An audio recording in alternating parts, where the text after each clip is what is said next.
That's 672-5763. Now, your host for Public Pulse, Floyd Whiting. Good morning and welcome to Public Pulse. There's a lot going on here in Sheridan County. 1% is hitting the ballot this coming month. County projects, housing trusts, discussions, and more. So joining me this morning to talk about these issues and more is Sheridan County Commission Chair Lonnie Wright and Commissioner Nick Siddle. Good morning, gentlemen. Morning, Floyd. Good morning, Floyd. Now, how's your fall season going, Commissioner Wright? Well, I tell you what, with this weather, how could it not be awesome? A high of 80-something today. We were just talking a little while ago that maybe there could be a golf outing later today, which, you know, I can remember many years we've had pretty serious snow, first snows in September and for sure in October. So the idea that we're maybe going to see some golfers this afternoon is amazing. Yeah, it really is. Usually that big, heavy first snow's hit by now. Breaking trees down. Yeah, we've got to deal with that throughout the entire county. Yep. How about you, Commissioner Siddle? How's your fall? You know, it's been really good. I've been out doing a little outdoor recreating, a little hunting, and a little golfing, and spending some time with my local family and my grandson outdoors, and it's been a great fall. How's the hunt been going? You know, pretty well. I have yet to bag an elk, but I did get a nice mule deer and an antelope, and it's all good. So fill in the freezer. We're enjoying just the time outdoors. Now, a lot of people still fighting against the 1% optional sales tax. This 1 penny tax has been approved consecutively since the late 1980s. Let's talk about some of the details. Commissioners, what is this tax levied upon? Well, Floyd, this tax is basically subject to sales on anything that has sales tax. It does not apply to groceries, gasoline, rent, real estate. Those things are exempt from the 1 cent, but anything that has sales tax on it is going to have the optional added to it. And just so people know, this is 1 cent on each dollar. Correct. 1 penny on the dollar, correct? Yeah. Correct. And the other thing that that the Wyoming Office of Tourism says is that about 12 to 14% of this is paid by people from out of the state as they pass through our state. So, you know, it's not entirely a local tax. It's also tax levied on all the people that just buy stuff as they pass through. And what are some of the projects that this tax has paid for in the past? I've got a piece of paper here in front of me saying that this thing has been passed consecutively since November of 1988. The first time it actually went on the ballot was November of 1976. What are some of the projects this thing's paid for in that time? Well, various in the sundry. I mean, the list is humongous. The city of Sheridan by far gets the lion's share of the 1 cent to the tune of north of $16 million. The county comes in second place, a little over $9 million. And then the other incorporated communities in Sheridan County get money as well from this tax. Dayton gets a little over $1 million, Ranchester a little under $1 million, and Claremont about $140,000. So and it's a major income for these small communities. It's kind of one of their main sources of income, more so than it really does help the small communities. And the money's been used mainly for infrastructure projects. Yeah. Projects that stay around for a long time. So that's the, you know, kind of the way I see it. That's the way to memorialize these funds to make the biggest bang for your buck, you know. So for instance, as far as infrastructure, you know, city buildings and streets, sidewalks, utilities, storm drainage, recreational facilities, projects like that. Also road and bridge capital projects and equipment, airport capital projects, library, our county library projects, fairgrounds projects, the YMCA benefits from this. I mean, this is the money gets spread around and used wisely, I would say. You know, in my opinion, I would say that this is the best way to use a tax. Absolutely. The money is used for, it all goes directly to projects. It's not divvied out anywhere where it's not useful. And you know, the other thing about this tax is that everybody benefits from it. It's not just one thing. And certainly the one thing I do want to emphasize, and you've emphasized it, Floyd, is there seems to be a tax group out there that's really concerned about new taxes, and this is not a new tax. Like you said, it's been around since 1988, and the voters have approved it every 4 years since 1988, and it's up to the voters to decide what they want to do. Just check out the facts and see how you feel about it. You know, and I would say if they're really curious, to call out to maybe some of the city halls or the town halls out of Manchester and Dayton and ask those folks how the heck they would get some of that stuff paid for without this tax. Being in a small community like that, they don't get a lot of sales tax. They don't make as many sales as, say, Sheridan and some of the bigger cities around here.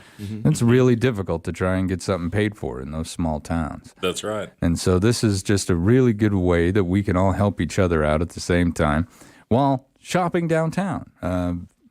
Some of the best way to spend that Christmas tax money.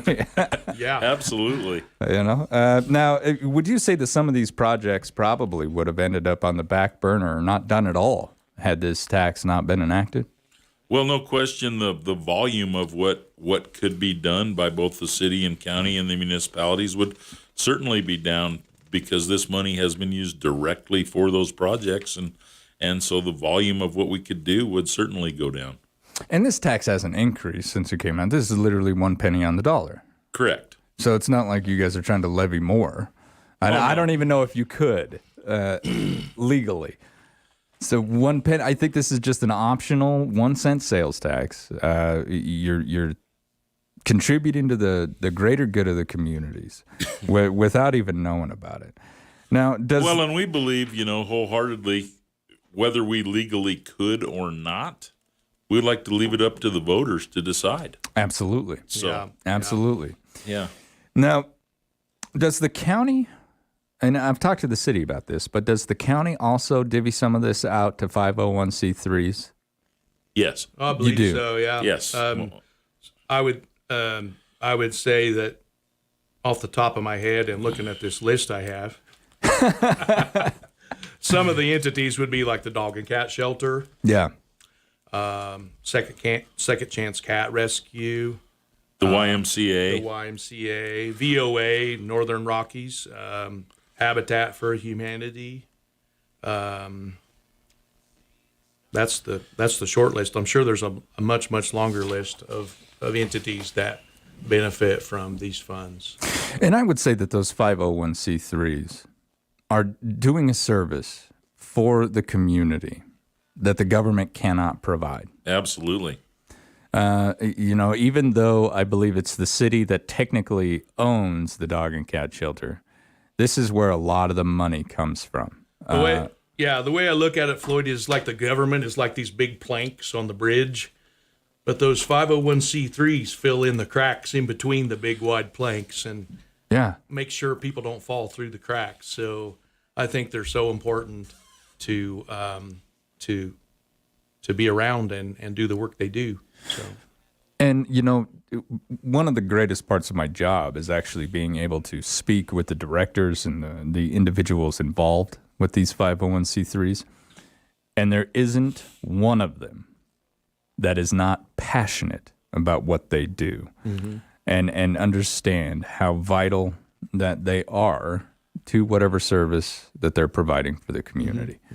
It's one of those situations where something isn't being done And so someone has stepped in to get it done. But it needs help with funding because everything's expensive nowadays.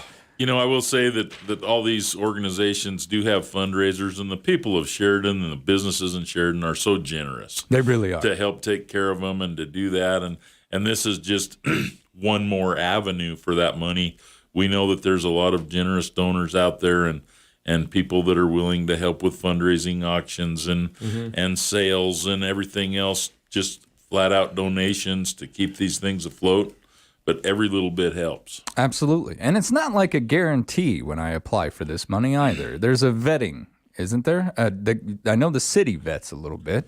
Correct. We get proposals for projects and look through them. And I mean, there is so much money to go around. You can't give everybody everything. And so we have to look through projects and decide where we go. Now, when it comes to this year, what are the rumblings of how we would use it for this fiscal year? Truthfully, we're just waiting to see what the voters have to say, and then we'll look. But we have ongoing projects, like we say, Road and Bridge is probably the biggest benefactor of it, trying to keep county roads up. And as we know right now, the prices of any kind of construction is just astronomical. Absolutely. And I didn't understand how expensive roads were until in this job I started talking to engineers and city planners, and holy cow, you want to talk about an expensive, necessity for the city and the county, roads. Yeah. It costs $1 million to pave a mile of road, roughly in that vicinity. So, that's before inflation, so right, yeah, might be a little more now. Might be more now. Yeah, there's probably an engineer out there shaking his head saying, "Man, I wish it was still $1 million." $5.30 diesel fuel. Yeah. All right. Speaking of projects, when we return, we're going to talk about some of the projects going on right here in the county. More with the Sheridan County Commission when we come back. Stick around. This is Public Pulse on 930 KROE, 103.9 FM, Sheridan.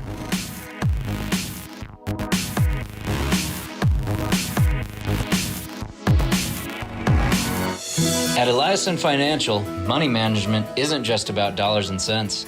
It's about dreams and opportunities, and more importantly, family. We'll take time to get to know you. Then we'll develop a unique wealth management plan that works hard, just like you. To learn more about who we are and what our wealth management advisors can do for you, visit Eliason Financial online or call 307-672-3010. Securities offered through Royal Alliance Associates, Inc., member FINRA, SIPC. Understands that all situations are different, and they want you to know that they're judgment-free. No matter the state of your home, if you're looking to get out from under it or just want to walk away due to the amount of work that it needs, Weil Renovation is here to help. They'll look at any home, no matter the condition, and make you an offer. Get money for your home without involving a realtor. Learn more at weilrenovation.com or find them on Facebook. Let's talk about tires. Think about the snowy, icy roads ahead, and now think about your current worn-out tires. How safe does that make you feel?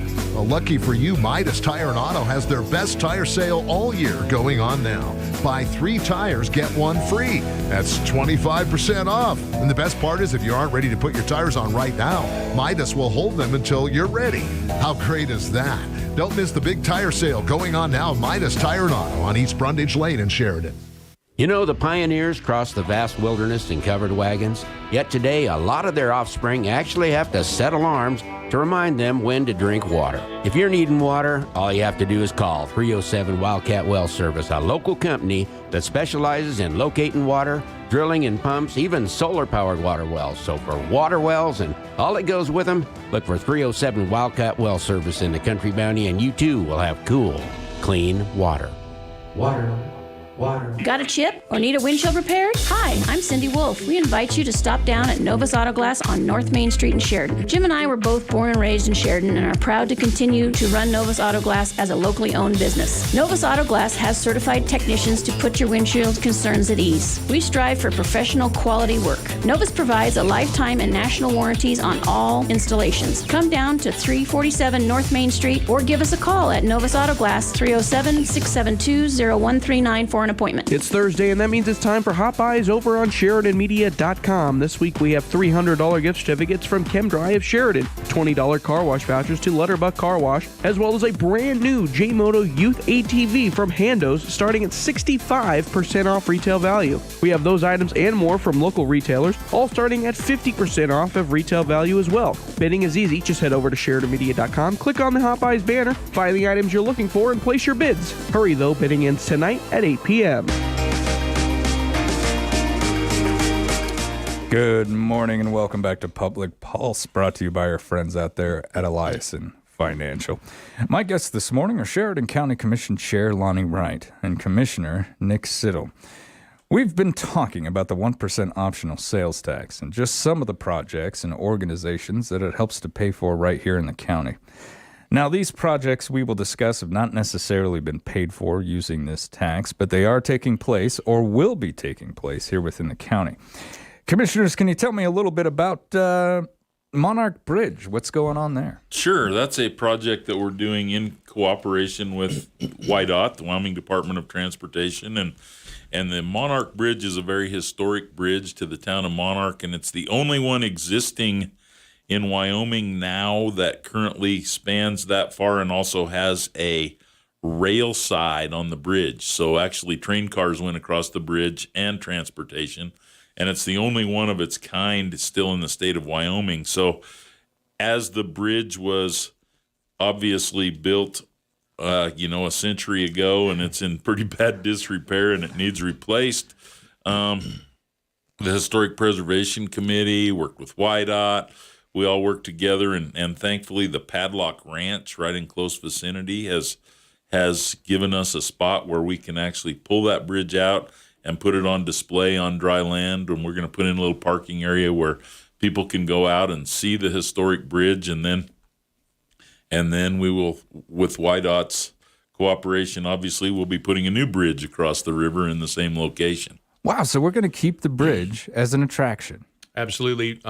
Thanks for taking my thunder and lightning, Commissioner Siddle. One person at a time.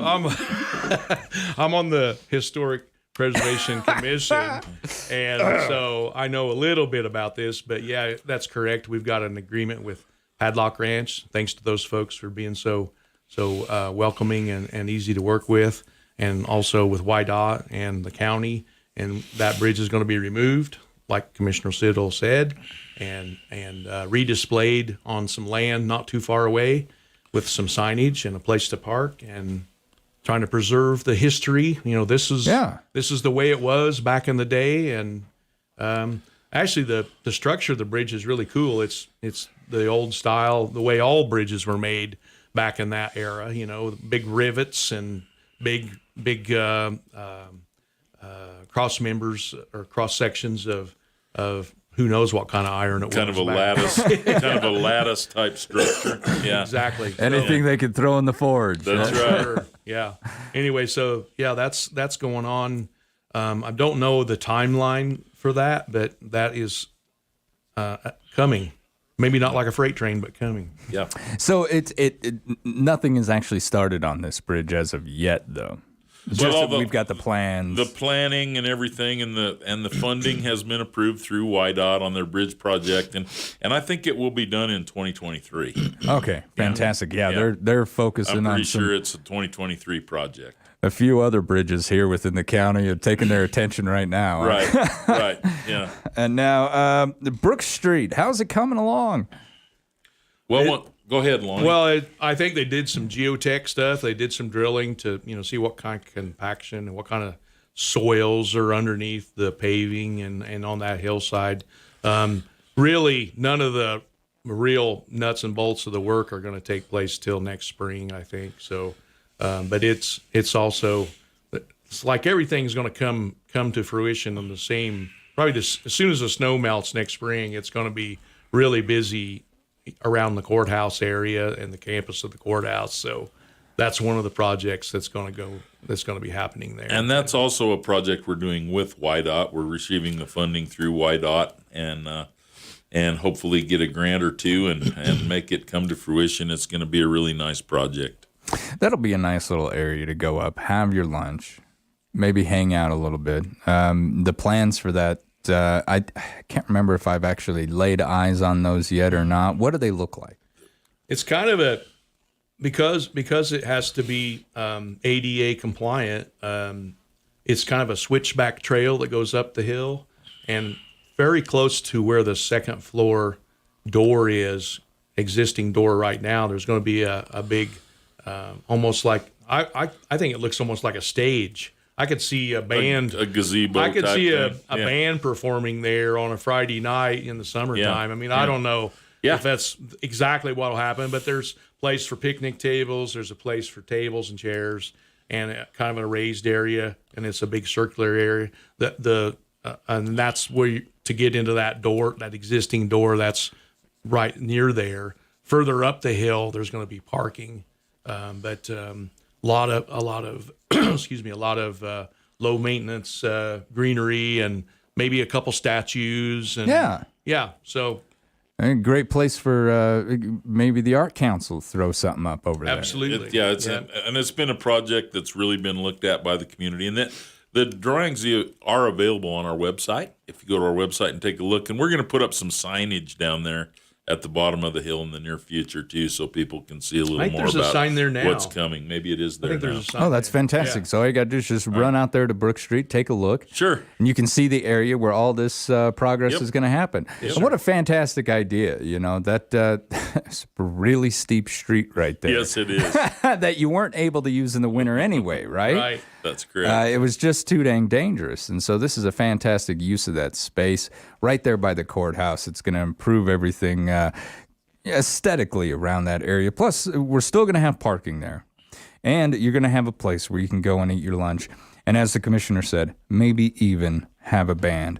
Now, speaking of the county courthouse, we're looking for a window refurbish. Is that the only project that's going on to the courthouse itself? Well, no, we have some real water issues and structure issues with the old part of the courthouse, the historic old part of the courthouse, and so it's going to be getting some structural work on it and some maintenance, and the old jail as well. Both of those buildings are definitely in need of some work, and luckily through some of the ARPA funds that we received, we're able to. It's a project, one of those things like we talked about earlier, that's kind of been on the back burner because we haven't had the money. And with some of the ARPA funds available for infrastructure, we're going to be able to give that old part of the courthouse a structural facelift and make it a lot better and less leaky and a lot more stable. Yeah, that's fantastic. One thing that it's just the bane of engineers, and that's water. That's right. Man, That's right. If you've got something wrong with the angle of your house, it will be found. Yep. And water's going to be the one who searches it out. for sure. Now, county road maintenance, is that still taking place? Are we still getting some work done because of the weather? You bet. We haven't had any bad freezes yet, and if we can get some moisture on those roads, it makes them good to work. And so, yeah, our road crews are out anywhere where we've got some good moisture and getting the roads smoothed up and in good shape for winter. Now, the majority of county roads are dirt, correct? Well, we prefer to call it gravel, but we put a lot of gravel on those roads. Yeah. Gravel roads. Oh, okay, yeah. There's a few dirt roads out there. Old dirt roads. That's what I think when I think county roads. The old two-track wagon trail. Right. Now, how much more maintenance do you think they'll be able to get done for the year? Or are they just going to go to the point where, you know what, we're just going to have to switch over to plows tomorrow? That's to the point where it gets freezing and you can't get into the surface and keep working it well. I mean, anytime we had so dry of a July and August that we had trouble doing much to roads because you couldn't do it without hauling a lot of water. Yeah. And so when we get a little moisture on the roads, then we can work them. And we've had, like Lonnie said, we've had a beautiful fall. So we've been able to get a lot of roads smoothed up. In my experience too, Floyd, the problem with working without moisture, you actually make it worse, in my mind, than doing any improvement. Oh, It absolutely. just gets to be like driving through a flower, a windrow of flour with marbles in it. You know? Yeah. It is actually worse. So. Yep. And moisture really makes it work. So, and even the construction of gravel roads. I mean, there's a lot of science behind this to try and make them last just as long as we possibly can without having to go over them time and time again to remove washboard, lay gravel down. There's a lot to this. The angle of the road, the curvature of the road, it all plays a part in once again, water. Trying to get the water off the road so we can keep this thing going as long as we possibly can. With our chloride projects that we do in the spring of the year, that it really seals the surface of those roads and keeps them in pretty good shape for most of the summer and makes them solid and makes them so they're not dusty. So that certainly is a big help in maintaining those roads. absolutely. Another project going on around town and the county tree trimming. 'Tis the time of year to climb up there and get those limbs off of there. How much of that is the county getting done? Well, right now we're still kind of concentrating on the roads, but as soon as we can't do that, then our crews will be out any place where they can improve the sight distance along the county roads. And obviously, too, it helps keep the snow from drifting on the roads so bad if you can keep the trees back a little ways from the roads. And Right. and just try and maintain. Obviously, they grow, and we've got to keep cutting them back to where we certainly want to maintain the beauty of the community, but we need some sight distance along those roads to keep them safe. Now, I spoke with the Sheridan County Emergency Management Coordinator, Jesse Ludikaus, on the plans that he had for getting a bomb detection canine. He was pretty excited about that. This is a very serious issue. These animals are hard to come across. They're very well trained. Can you tell me about the new development with that? A little bit, Floyd. I know that they had a dog identified, and he did not pass his physical, so they had to go to a new dog. But anyway, I think they have a new dog located. It's going to be a Labrador, which who doesn't love a Labrador? Right. I've got one. Anyway, the dog is being trained as we speak. I don't know. I don't for sure have a timeline when he's going to be here locally, but I know he will be trained on several items that are made to make explosives. So, det cord, C4, black powder, samples of those. Actually, Jesse, our emergency management coordinator, drove to Arkansas recently to pick up all these samples to save the county a lot of money, because to ship them, it was going to be north of like $5,000. Oh, that's hazmat stuff right there. Well, it's hazmat to the nth degree, so the shipping cost was going to be ridiculous. So he actually drove to Arkansas, picked them up, and came back with them. So we have all those samples for continuing education training for the dog, which is kind of the way it works apparently. So, and a little bit of a discussion with Jesse. They use like the favorite toy of the dog. So the actual process, which I did not know, was actually the dog's playing a game. He's looking for his toy. So they put the toy in with a sample that he's been trained on, and as soon as he finds that sample, he gets his toy. So he gets his reward. Positive reinforcement training, I guess you would say. But anyway, for the dog, it's a game, and so that's why they love to play it. Absolutely vital and life-saving for us. For sure. I mean, yeah. Kind of like those 32 years I spent in education.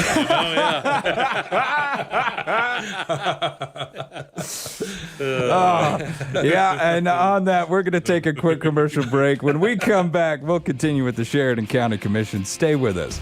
This is Public Pulse, at 930 KROE, 103.9 FM. Sheridan.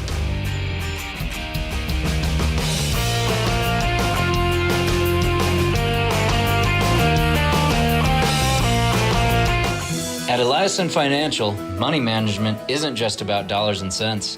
It's about dreams and opportunities, and more importantly, family. We'll take time to get to know you. Then we'll develop a unique wealth management plan that works hard, just like you.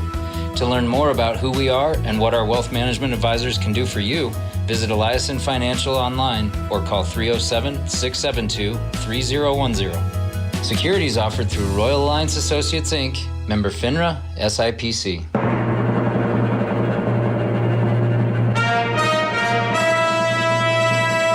love is a sickness, and find me no cure, for 'tis only love that I know to be pure. Oh, sweet Nigel, what do I do? Your poetry moves me in indescribable ways. It makes me want to sing and dance and see the encore performances of Something Rotten at the YO Theater. Then what's stopping you? Oh, you startled me. You see, my Puritan father would never approve. Come on. This is the 16th century. It's time to loosen that corset. Yes, but Something Rotten is a musical. A very funny musical starring my dearest love. He would never understand.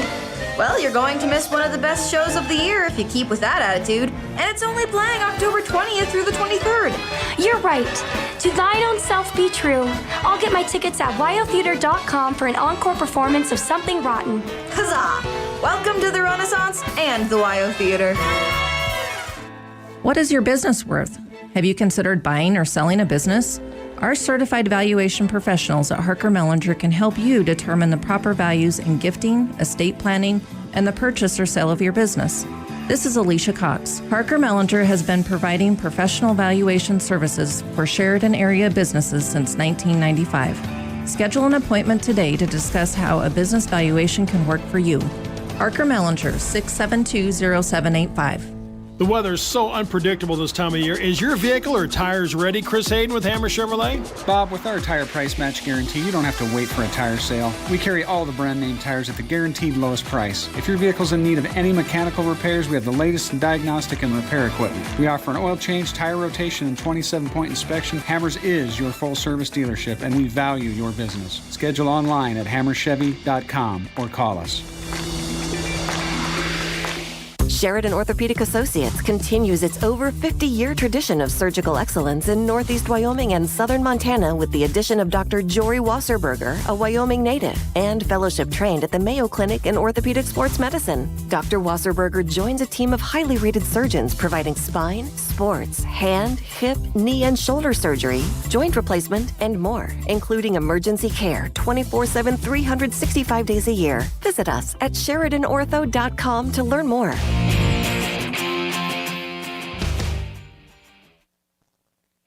Good morning and welcome back to Public Pulse. My guests this morning are Sheridan County Commission Chair Lonnie Wright and Commissioner Nick Siddle. The outcome of a thorough housing study performed here in Sheridan County resulted in discussions revolving around the development of a housing land trust and partnerships between the Sheridan City Council and the Sheridan County Commission.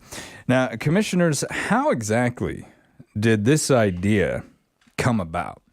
Well, you know, Floyd, for years, there's been a lot of people in the community wanting to know what we can do about affordable and attainable housing. And the housing study that you mentioned there, the Gruen and Gruen study, showed some possible solutions to the problem.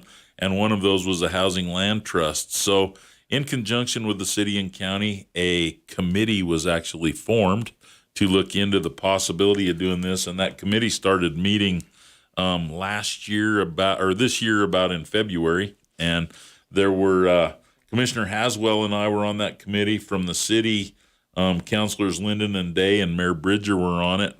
And then as we progressed going through trying to figure out how we wanted to do it, we thought that it was important to add a couple of community members. And so Christine Dietrich from the Habitat for Humanity and then Jenny Kraft from the Scott Foundation also joined our committee, and we brainstormed and looked at different possibilities and the ideas of how it could come about. So now, explain to me how this land trust is going to work. I've spoke with City Councilman Aaron Linden about it, but for those who may have not listened to that show, how is the land trust going to operate, sir? Well, first of all, we don't know that it's going to for sure. The county and the city have to vote on it. Oh, we haven't gotten there yet.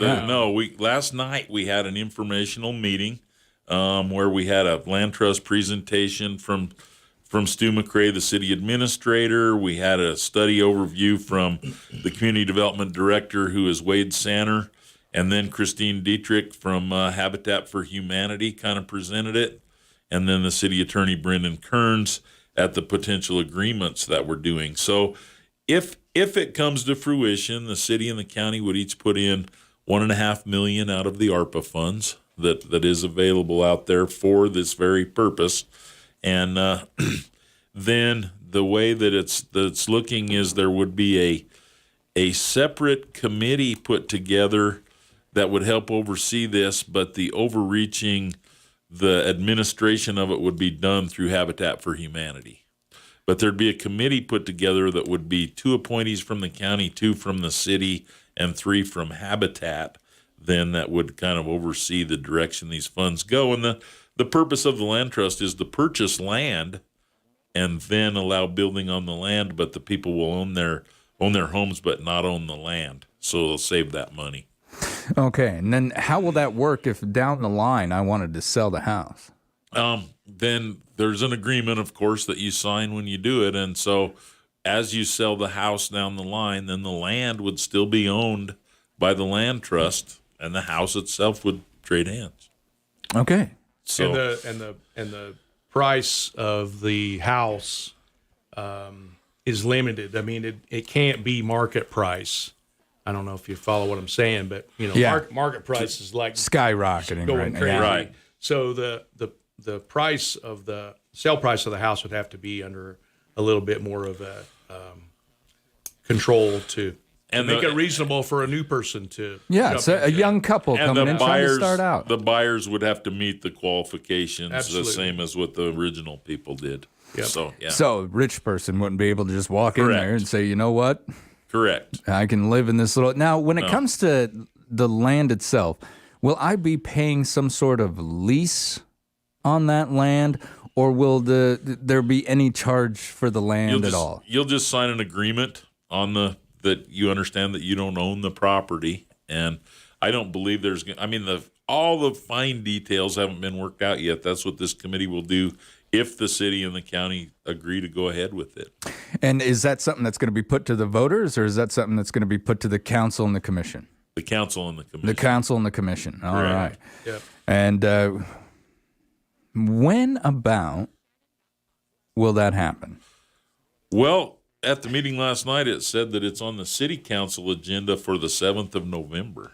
That's coming we haven't quick. put it on our county agenda yet, but it's coming quick. That's what the purpose of the meeting last night was to try and get into the weeds and see where we want to go with it. So, Time to take action. Right. We're getting there anyhow. Correct. Come November 7th, sounds like a lot of important things are going to Correct. be happening this November. Yeah.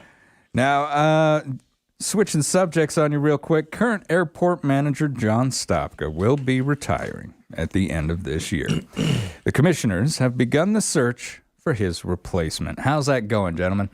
It's going. We've hired a company that specializes in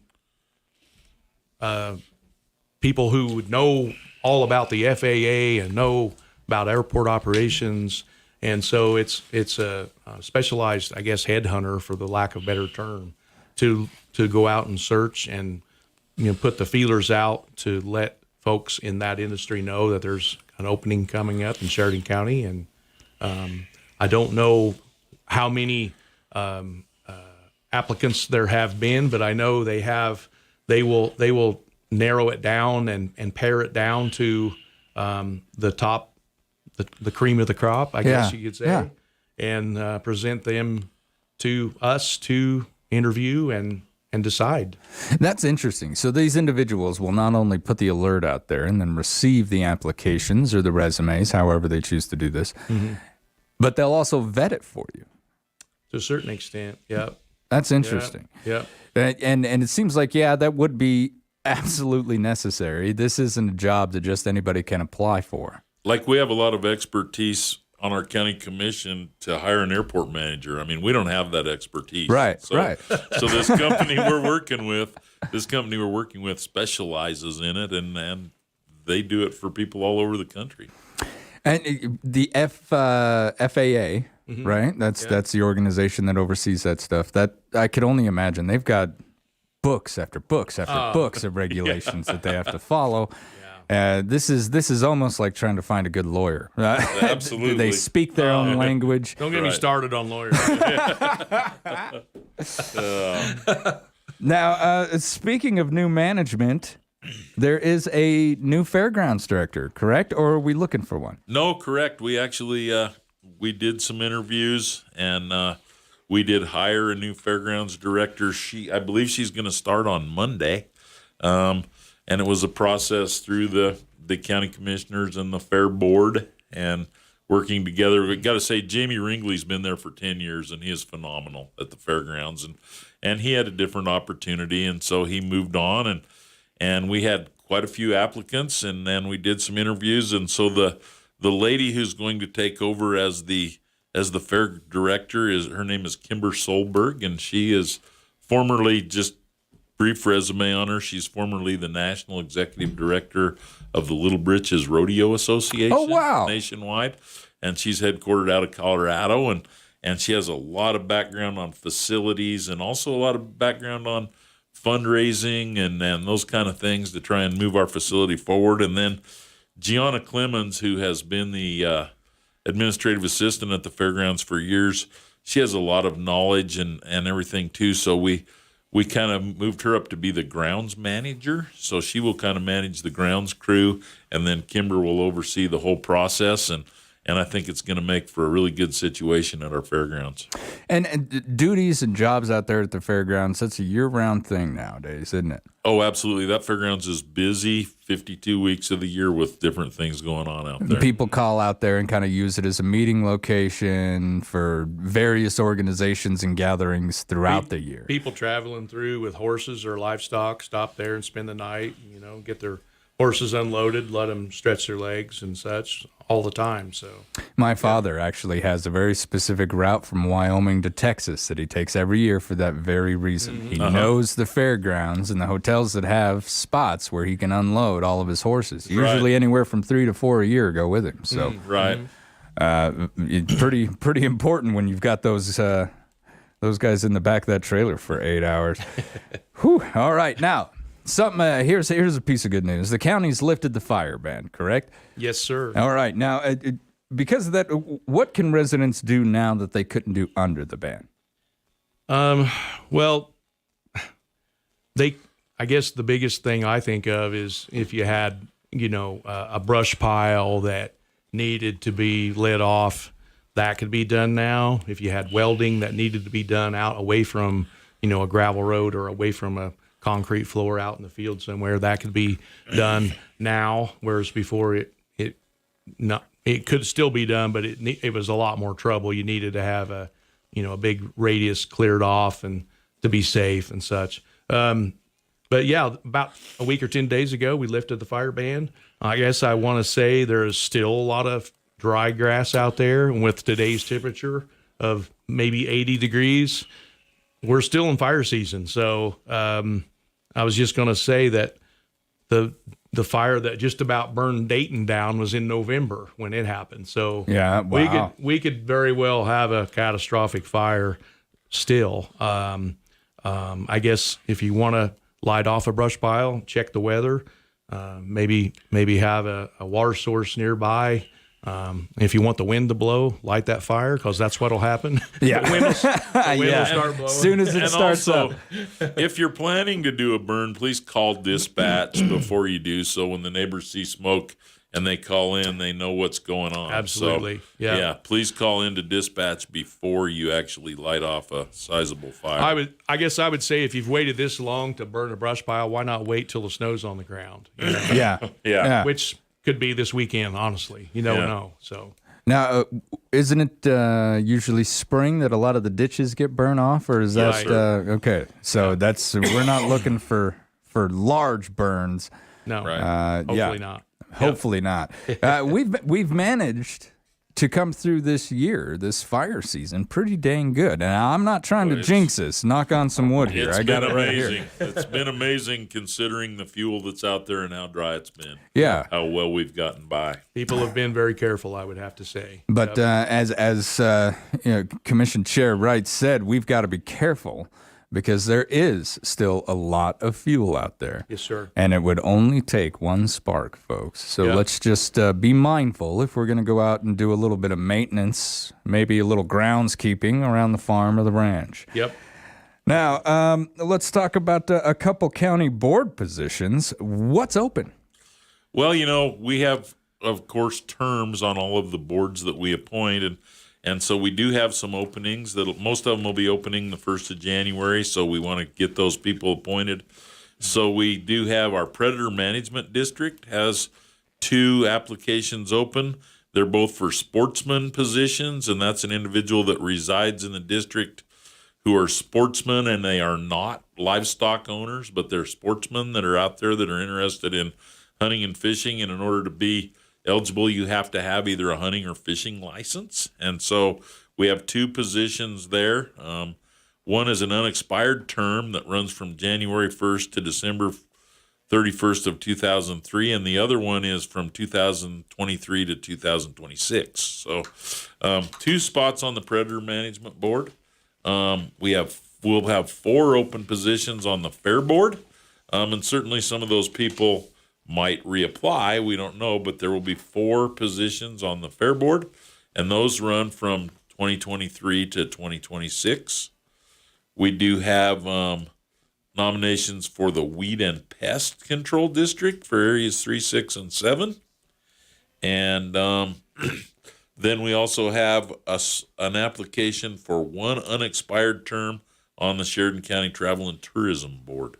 So some openings. If you're interested in any of those things, you can send your application to Human Resources at SheridanCounty.com or take a look and send them by mail to us at the Commissioner's office. But those are all posted on our Sheridan County website, and take a look at those. Now, I've only got a couple minutes left, sir, maybe about a minute and 30 seconds, but I just wanted to touch on the fact that what should we keep in mind before we apply for a board? This takes a level of commitment, doesn't it? Well, that's exactly right. I mean, we wanted to open it up to anybody that's can be qualified, but be mindful that it is a commitment, and if you get a position on a board, stick with it and do your duty. If you want to be a part of that, then do what you think you're going to do, what you say you're going to do. Absolutely. Come to the meetings and participate. Don't be an empty seat on a board. I mean, that's right. That's exactly correct. But we'd love to have a wide variety of people on these boards, so take a look at them. And it's a great community service. This is a great way to get involved.